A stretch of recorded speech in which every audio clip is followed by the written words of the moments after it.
Good afternoon. आज मैं आपके समक्ष लेकर के आया हूँ लेसन 2 पुष्पी पौधों में लैंगिक जनन का पार्ट 2। पार्ट 2 में जैसे कि कल मैंने बताया था, साफ कर देते हैं इसको पहले अच्छे से, फिर देखते हैं। कल मैंने आपको बताया था, यहाँ पे डाल देते हैं क्लास 12, कि जो पुष्पी पादप होते हैं, पुष्पी पादप, इनमें जननांग अंग कौन सा होता है, जनन अंग कौन सा होता है। तो जनन अंग कौन सा होता है पुष्पी पादपों में? फ्लावर। पुष्पी पादपों में जनन अंग होता है फ्लावर, पुष्प।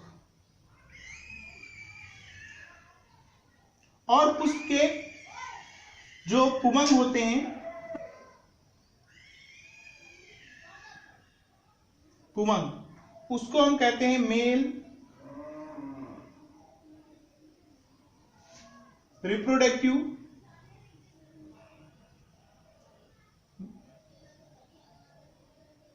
Male sexual reproductive organs, reproductive organs.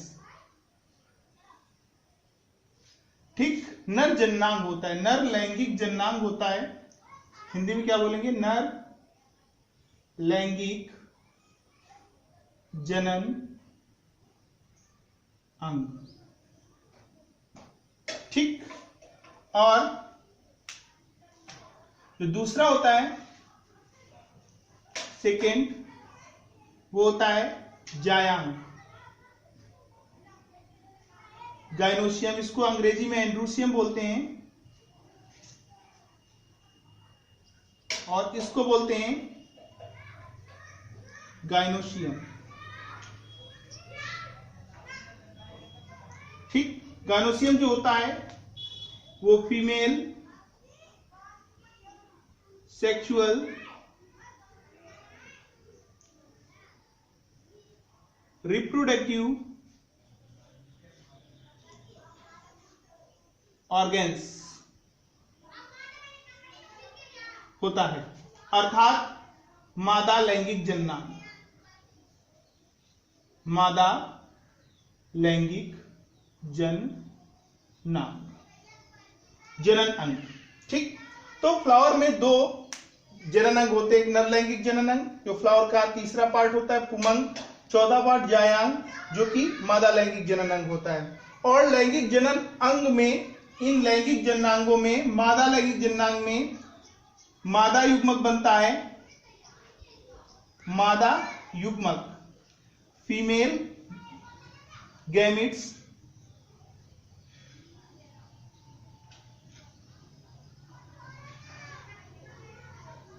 और जो नर लैंगिक जनन अंग होता है, इसमें बनता है मेल गैमिट्स। क्या बनता है?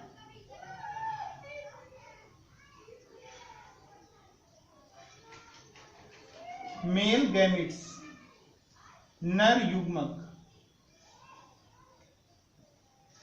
और मादा तथा नर युग्मक मिल करके ये अगुणित होता है और ये भी अगुणित होता है। दोनों मिलकर क्या बनाते हैं? युग्मनज, जाइगोट। ये प्रक्रिया क्या कहलाती है? फर्टिलाइजेशन।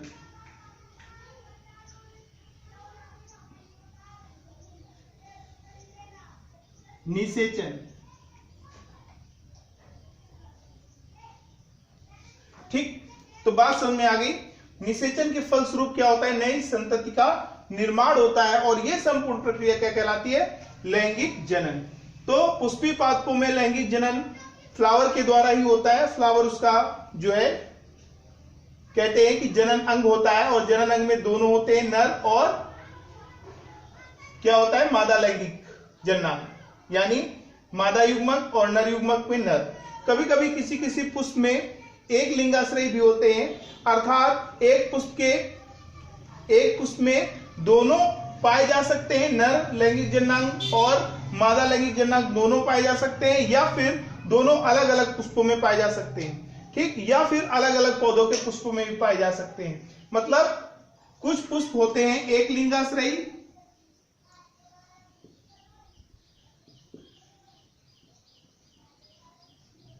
और कुछ होते हैं द्विलिंगाश्रयी।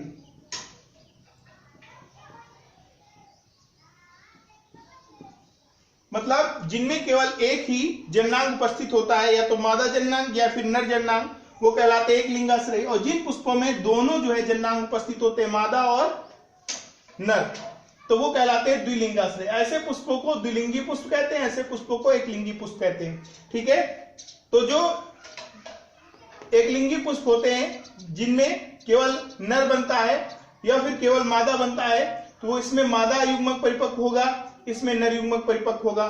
फिर दोनों परागण की प्रक्रिया होगी और परागण से एक लिंगाश्रयी, मान लीजिए अगर ये नर युग्मक है और एक दूसरा एक लिंगाश्रयी होगा जो मादा युग्मक होगा, ठीक, इसके परागण की प्रक्रिया के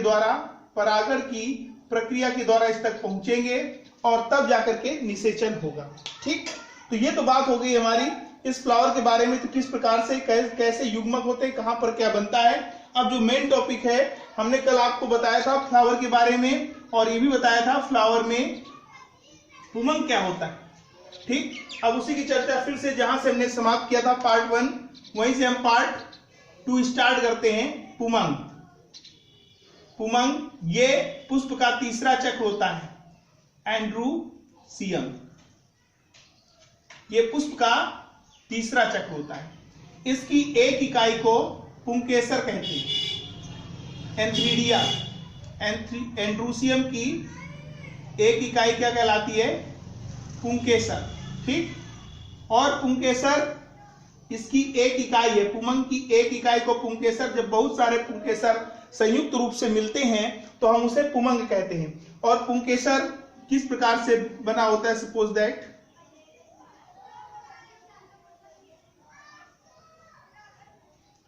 ये देखिए यहां पर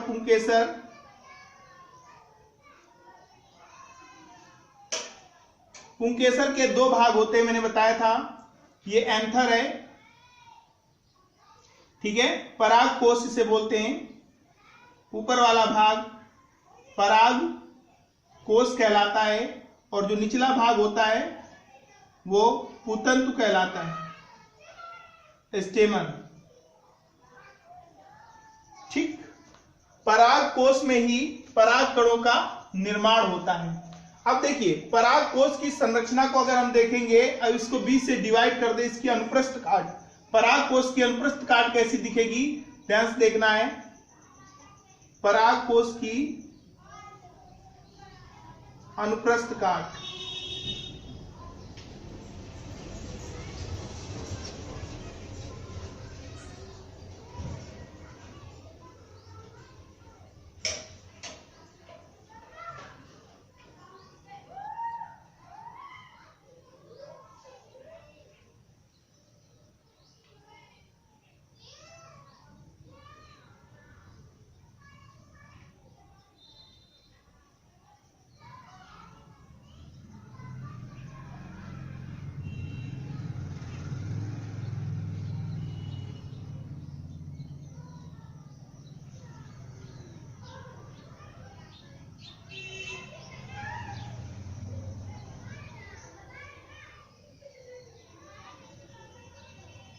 पराग कोश की ये अनुप्रस्थ काट है।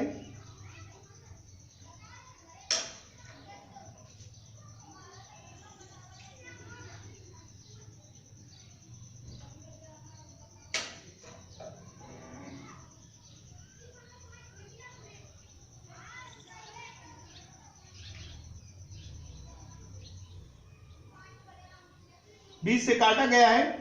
तो एक पराग कोश दो पालियों में विभक्त होता है और एक पाली में दो प्रकोष्ठ पाए जाते हैं।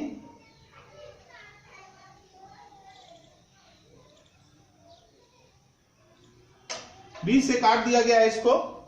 आप ये जो भाग देख रहे हो, प्रकोष्ठ वाला, इसे बोलते हैं माइक्रोस्पोरेंजिया। माइक्रोस्पोरेंजिया अंग्रेजी में, हिंदी में बोलते हैं लघु बीजाणुधानी। लघु बीजाणुधानी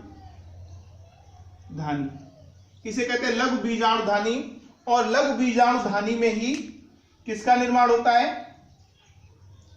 लघु बीजाणुधानी में ही परागकणों का निर्माण होता है। किसका निर्माण होता है? लघु बीजाणुधानी में परागकण बनते हैं और परागकण के बनने की क्रिया, परागकण निर्मित होते हैं और परागकण के बनने की जो क्रिया होती है वो कहलाती है लघु बीजाणु जनन।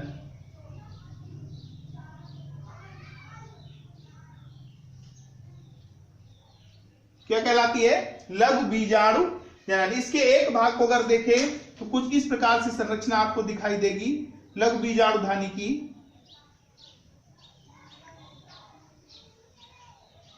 इस प्रकार से तो लघु बीजाणुधानी, अगली हेडिंग होगी आपकी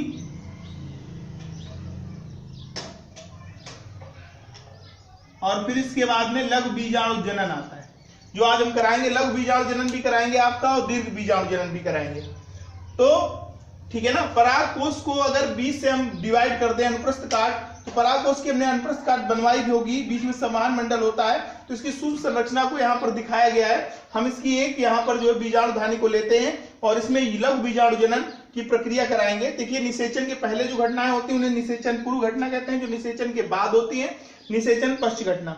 निषेचन की जो पहले घटनाएं होती है, पहले घटना यानी युग्मकों का निर्माण।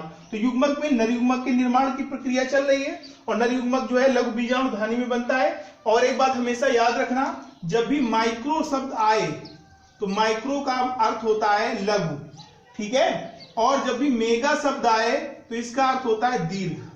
तो माइक्रो में आपको लघु करना है और मेगा में आपको करना है दीर्घ। कहीं भी ये शब्द आ रहे हो तो माइक्रो का मतलब ही सूक्ष्म होता है और मेगा का मतलब क्या होता है? दीर्घ। ध्यान रखना है। तो ठीक है ना। तो ये माइक्रोस्पोरेंजिया है। माइक्रोस्पोरेंजिया का मतलब होता है बीजाणुधानी। तो बीजाणुधानी कहाँ स्थित होती है? बीजाणुधानी स्थित होती है परागकोश में। एक परागकोश में एक पाली में, एक परागकोश में दो पालियां होती हैं, ठीक है। परागकोश जो होता है दो भागों से मिलकर के बना होता है। इसका जो ऊपरी भाग होता है वो कहलाता है परागकोश और जो नीचे वाला बेलनाकार भाग होता है वो स्टेमन या पुतंतु कहलाता है। एक परागकोश में दो पालियां होती हैं, प्रत्येक पाली में दो प्रकोष्ठ होते हैं, कुल मिलाकर के 4 प्रकोष्ठ पाए जाते हैं, ठीक है। तो एक परागकोश में एक तरफ जो है दो लघु बीजाणुधानियां होती हैं जहां पर लघु बीजाणुओं का निर्माण होता है, ठीक। तो ये बीजाणुधानी की बात हो गई। अब हम बात करते हैं लघु बीजाणु जनन। सबसे पहले लघु बीजाणु जनन किसे कहते हैं? लघु बीजाणु जनन किसे कहते हैं? तो लिखेंगे लघु बीजाणुधानी में, ठीक। परागकोश की लघु बीजाणुधानी में परागकणों के परागकण मात्र कोशिका के द्वारा, पराग मात्र कोशिका के द्वारा परागकणों के बनने की क्रिया लघु बीजाणु जनन कहलाती है। फिर से एक बार सुनेंगे, अच्छे से सुनेंगे। क्या कहते हैं? सबसे पहले हम कहेंगे कि परागकोश की लघु बीजाणुधानी में, परागकोश की लघु बीजाणुधानी में, ठीक, पराग मात्र कोशिकाओं से परागकणों के या लघु बीजाणुओं के निर्माण की प्रक्रिया लघु बीजाणु जनन कहलाती है।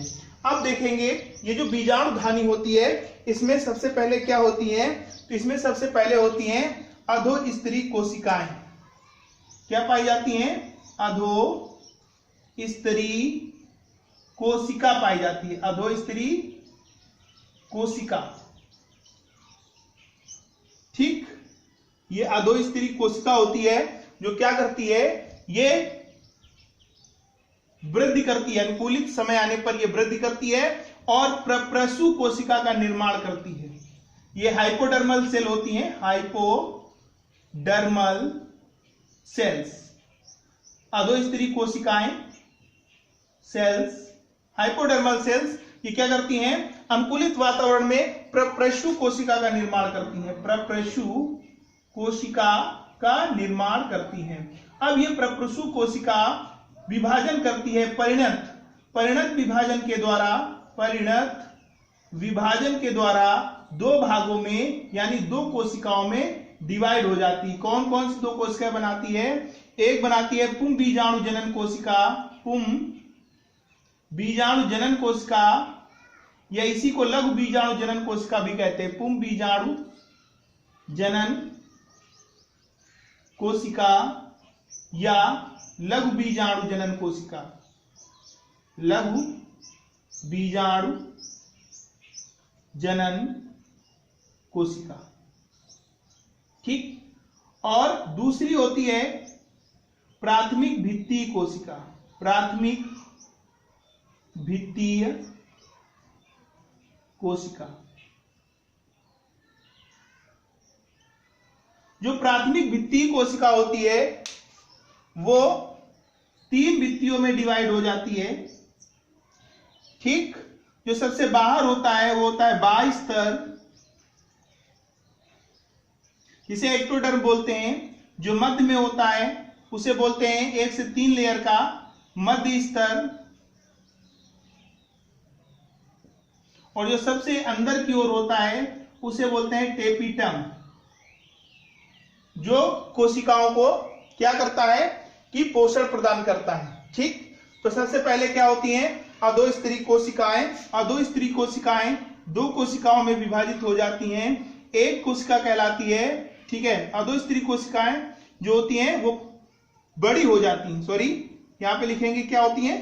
आकार में बड़ी हो जाती है। अनुकूलित वातावरण में आकार में बड़ी होने के पश्चात 2 कोशिकाएं बनाती हैं, और ये 2 कोशिकाएं कौन सी होती है? एक होती है पुम बीजाणु, ठीक है, कोशिका, और एक होती है भित्तीय कोशिका। जो भित्तीय कोशिका होती है वो 3 लेयर का निर्माण करती है। अब देखेंगे यहाँ पर लेयर, ठीक है, किस प्रकार से 3 लेयर का निर्माण करती हैं। सबसे पहले यहाँ पे हम लोग लेयर देखेंगे।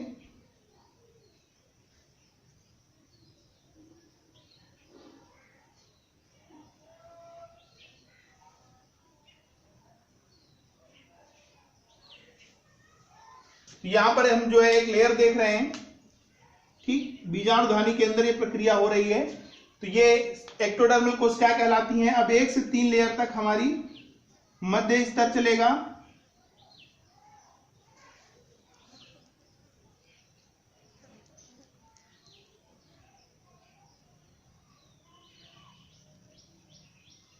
एक स्तर हो गया इसका। दूसरा,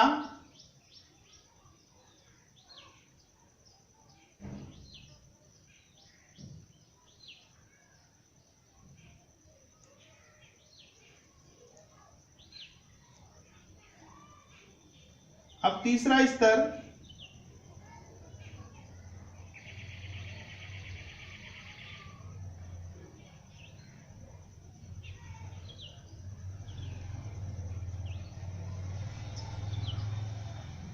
ये आप देख रहे हो। इसके बाद में सबसे अंदर की ओर ये टेपिटम कोशिका होती है, जो थोड़ा आकृति में बड़ी होती हैं।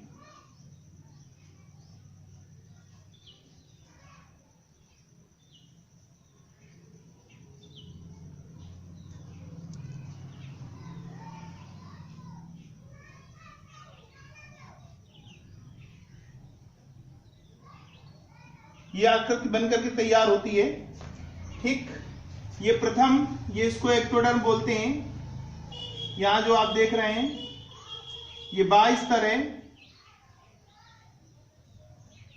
ये आपके 1 से 3 लेयर के जो दिखाई दे रहे हैं ये अंतः स्तर है, या मध्य स्तर इसको बोलते हैं, मध्य स्तर। और ये जो सबसे अंदर की ओर है इसे बोलते हैं टेपिटम।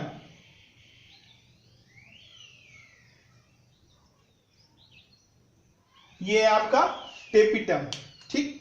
तो इस प्रकार से जो है ये बीजाणुधानी का फिगर है। इसमें से एक माइक्रो स्पंजिया उठाया गया है, लघु बीजाणुधानी। इस बीजाणुधानी का निर्माण कैसे होता है? लघु बीजाणु जनन में लिखेंगे।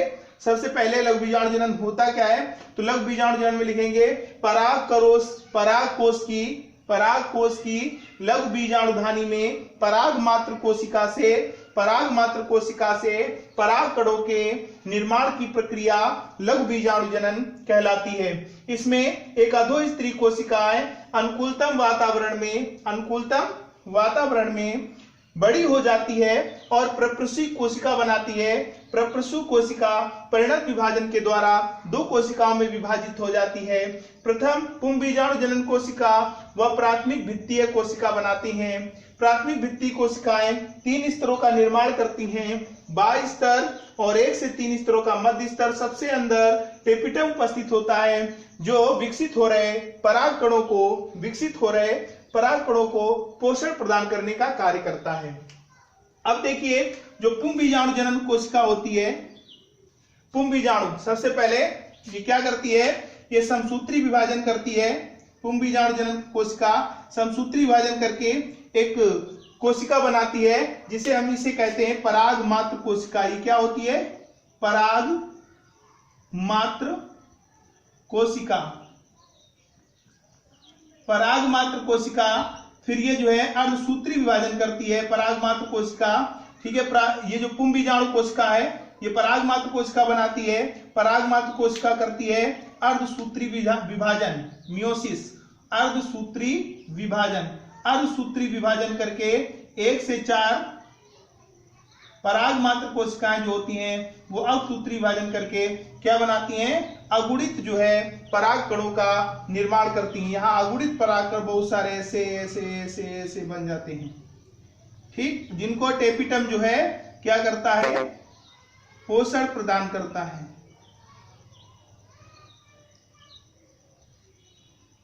पराग मात्र कोशिका से अगुणित पराग कणों का निर्माण हो जाता है।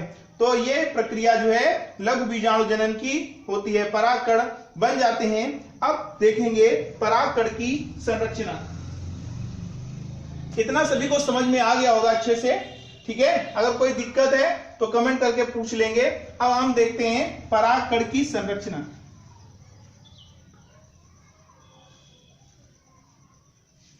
पराग कण क्या होता है,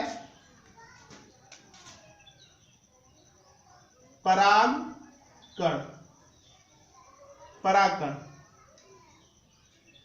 पॉलन ग्रेन क्या बोलते हैं हम लोग इसको,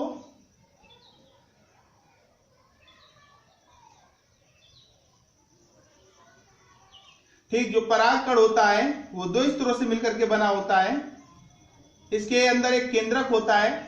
जो बाहरी स्तर होता है वो इस प्रकार से होता है, इसमें अनेक जनन छिद्र पाए जाते हैं।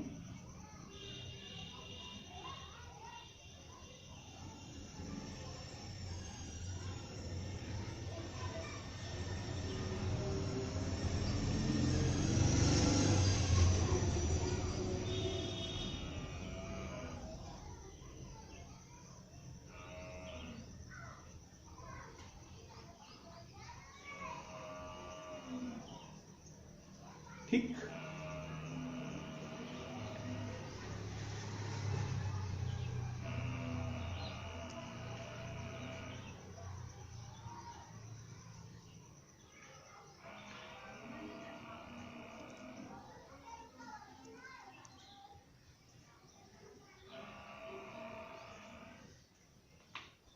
ये इसका जो बाहर वाला भाग होता है बाह्यचोल कहलाता है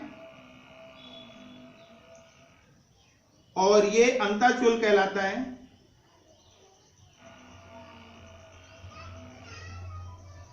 कि जो बाहर वाला भाग होता है ये स्पोरोलिन का बना होता है, स्पोरोलिन। ये एक जटिल कार्बनिक अणु होता है। स्पोरोलिन का कार्बोहाइड्रेट होता है जो क्या होता है कि विषम परिस्थितियों में भी क्या होता है, इसका जो आवरण होता है इससे इसकी रक्षा करता है। ठीक है, प्रतिकूल परिस्थितियों में परागकण की रक्षा करता है। परागकण क्या होता है, परागकण 2 स्तरों से मिलकर के बना होता है। सबसे बाहर वाले स्तर को बाह्यचोल और अंतर वाले स्तर को अंताचोल कहते हैं। मध्य में केंद्रक होता है और कोशिका द्रव्य होता है। ये साइटोप्लाज्म है। ठीक है, इसका जो बाह्य स्तर होता है वो स्पोरेलिन नामक पदार्थ का बना होता है। ठीक है, जो अनुकूल वातावरण में जो है क्या होता है, नष्ट हो जाता है। और इसके जो जनन छिद्र होते हैं, जर्मपोर जिन्हें बोलते हैं, जनन छिद्रों से क्या होता है, अनुकूल समय में जब परागकण जो है किसी वर्तिकाग्र भाग पर पहुंचता है तो पॉलन ट्यूब का निर्माण करता है। जो इसका अंताचूल होता है वो पॉलन ट्यूब का निर्माण करता है। पॉलन ट्यूब में दो नर युग्मक कहां से आते हैं उसकी घटना बताते हैं। तो ये जो केंद्रक है, ये केंद्रक ये दो भागों में डिवाइड होता है। ये दो भागों में समसूत्री विभाजन करता है, दो भागों में डिवाइड होता है। इसका जो एक भाग होता है वो बड़ा होता है, वर्धी केंद्रक कहलाता है, वर्धी केंद्रक। और एक छोटा भाग होता है जिसे हम लोग जनन केंद्रक कहते हैं, जनरेटिव न्यूक्लियस, जनन केंद्रक। यही समसूत्री विभाजन करके ये अगुणित होते हैं। ठीक, ये केंद्रक अगुणित होते हैं, समसूत्री विभाजन करके दो केंद्रकों का निर्माण करता है जिनको हम लोग क्या कहते हैं, मेल गैमिट्स, नर युग्मक, मेल गैमिट्स। ठीक, जिनमें से जब ये परागकण जो है पराग नलिका के माध्यम से ये जो है केंद्रक किसी भी मादा जननांग में जाते हैं तो उनके बीजांड में पहुंच करके एक नर केंद्रक द्वितीय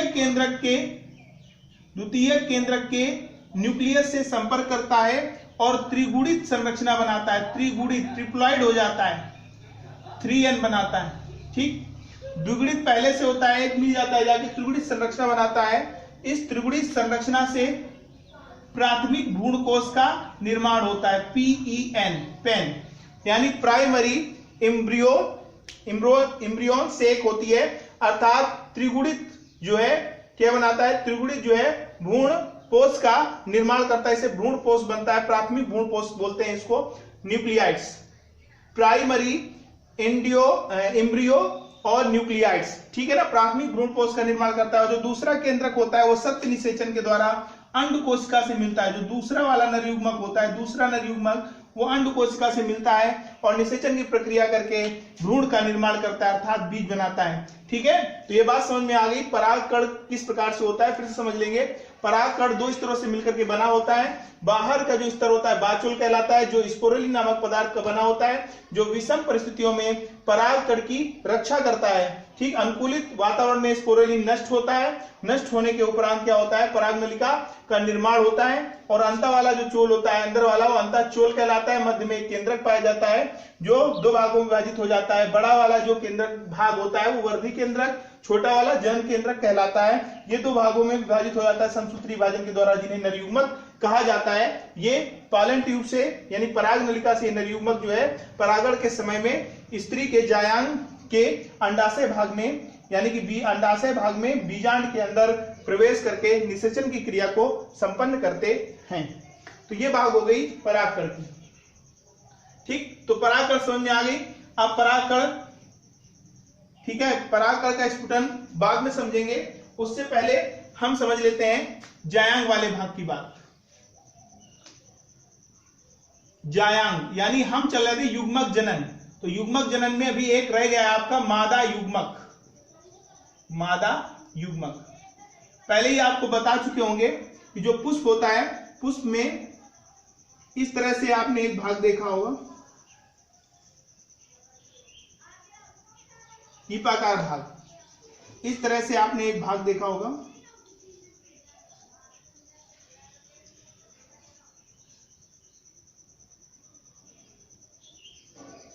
ठीक, ये भाग जो है क्या कहलाता है, ये भाग जायांग कहलाता है। जायांग के तीन भाग होते हैं, इसको बोलते हैं स्टिग्मा, वर्तिकाग्र, और ये वाला जो भाग होता है ये कहलाता है स्टाइल, वर्तिका, और ये वाला जो भाग होता है कहलाता है ओवरी। ठीक, ये ओवरी होता है, ये ओवरी वाला भाग होता है। अंडाशय, अंडाशय में क्या पाए जाते हैं, अंडाशय में पाए जाते हैं बीजांड। ठीक है,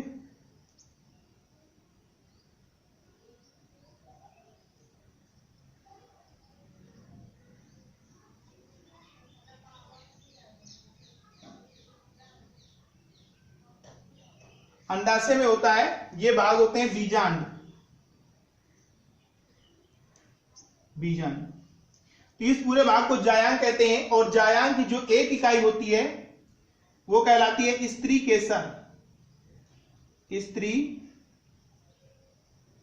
पिस्टिल, अंग्रेजी में पिस्टिल बोलते हैं, ठीक, स्त्री केसर। तो ये स्त्री केसर इसकी एक इकाई कहलाती है। तो इसकी एक इकाई को देखेंगे, अर्थात जिसमें केवल एक बीजांड हो। इधर देख लेंगे थोड़ा सा,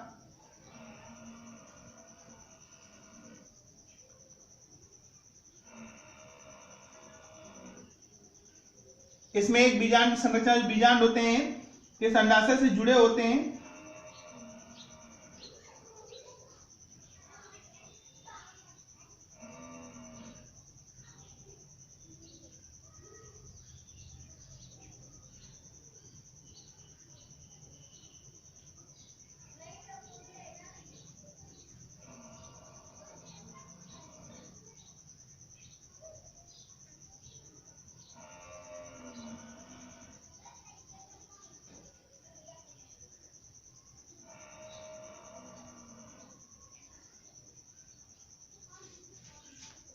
इससे जुड़े होते हैं, ये बीजांड की संरचना है।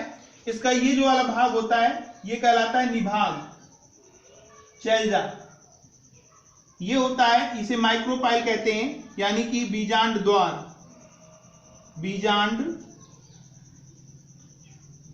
द्वार, ठीक। इसके द्वारा ये पेडिकल होता है, पर्णव्रंथ, पर्णव्रंथ जिसके द्वारा ये जुड़ा होता है, ठीक है। ये इसके अध्यावरण कहलाते हैं, अध्यावरण, ठीक है। तो ये पराग कढ़ाते हैं, वो स्टिग्मा भाग में आते हैं। ये वाला भाग होता है स्टिग्मा वर्तिकाग्र, यहां से अंदर आते हैं। ये आप जो देख रहे हो, ये बीच वाला भाग जो मृदुतक कोशिकाओं से निर्मित होता है, ये कहलाता है भ्रूण कोश। भ्रूण कोश, ठीक। तो भ्रूण कोश होता है, और भ्रूण कोश में जो है भ्रूण कोश बनता है, और भ्रूण कोश के अंदर जो है भ्रूण रहता है। तो इसमें होता क्या है, ठीक है, इसके बारे में जानेंगे थोड़ा सा। इसके अंदर एक कोशिका पाई जाती है। पहले तो चाहे संरचना देख लेंगे। इसके ऊपर जो 3 कोशिकाएं होती हैं, 1 2 3, इन्हें कहते हैं प्रतिमुख कोशिकाएं। क्या कहते हैं? प्रतिमुख कोशिकाएं। निभाग की ओर जो होती हैं कोशिकाएं, और जो मध्य में होती हैं उन्हें बोलते हैं ध्रुवी कोशिकाएं। ध्रुवी कोशिकाएं। और जो नीचे की ओर होती हैं,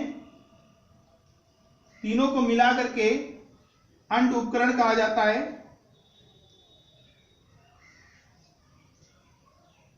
एक कोशिका जो मध्य में होती है उसको अंड कोशिका कहते हैं, और जो उसके आसपास की कोशिकाएं होती हैं वो कहलाती हैं सहायक कोशिकाएं।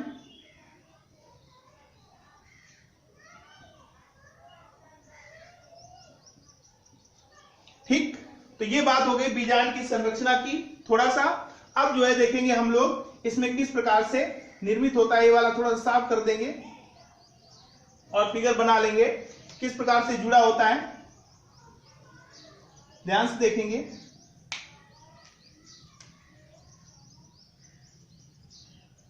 ऐसे, ठीक है।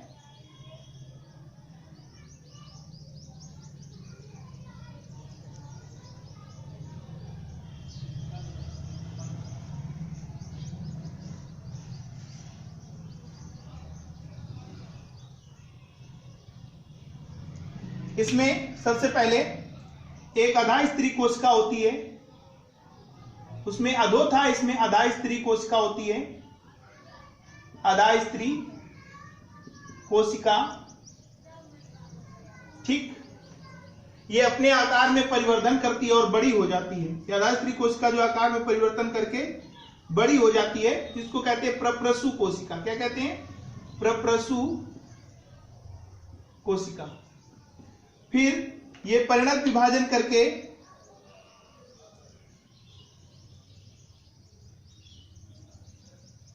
परिणत विभाजन करती है,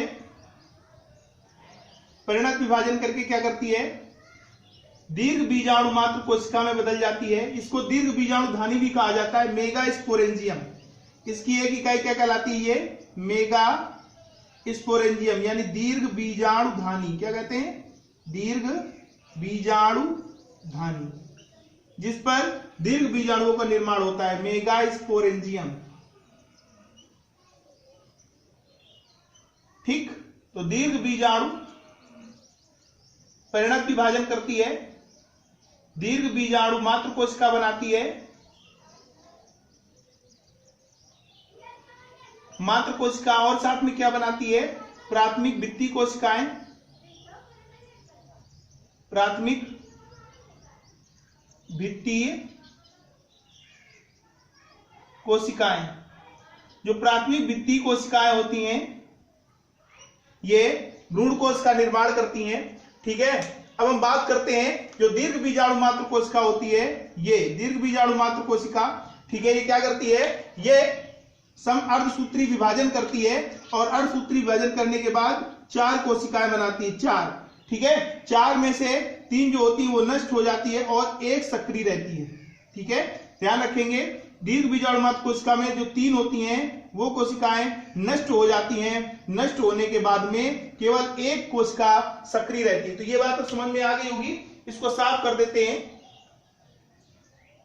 ठीक, ये जो सक्रिय कोशिका होती है, ठीक, ये अब समसूत्री विभाजन करती है। क्या करती है, समसूत्री विभाजन करके 2 कोशिकाएं बनाती है और दोनों अपने अपने ध्रुवों की ओर चली जाती हैं। एक निभाग की ओर जाती है और एक जो है किधर आएगी, अंड द्वार की ओर। एक निभाग की ओर जाएंगी और एक आएगी अंड द्वार। ये अंड द्वार है और ये निभाग है।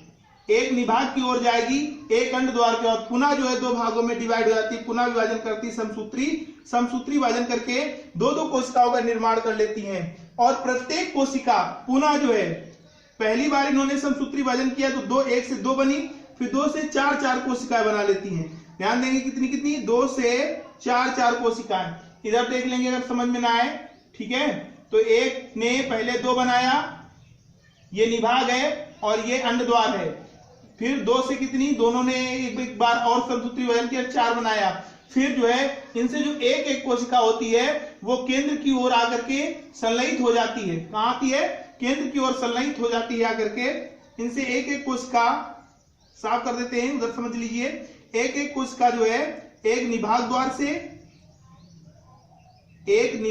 से और एक जो है अंड द्वार से, दोनों आती है संलयित होकर के द्वितीयक केंद्रक बनाती है। क्या बनाती है, द्वितीयक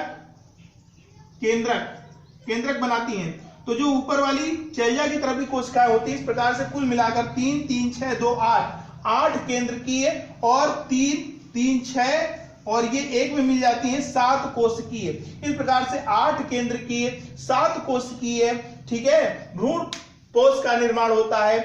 ठीक है ना, संरचना का निर्माण होता है। ये पूरा कहलाता है, ये कहलाता है जो 8 केंद्रकीय हो गया, 7 कोशिकीय, ये पूरा कहलाता है भ्रूण। ठीक है, भ्रूण कोश क्या कहलाता है, भ्रूण कोश।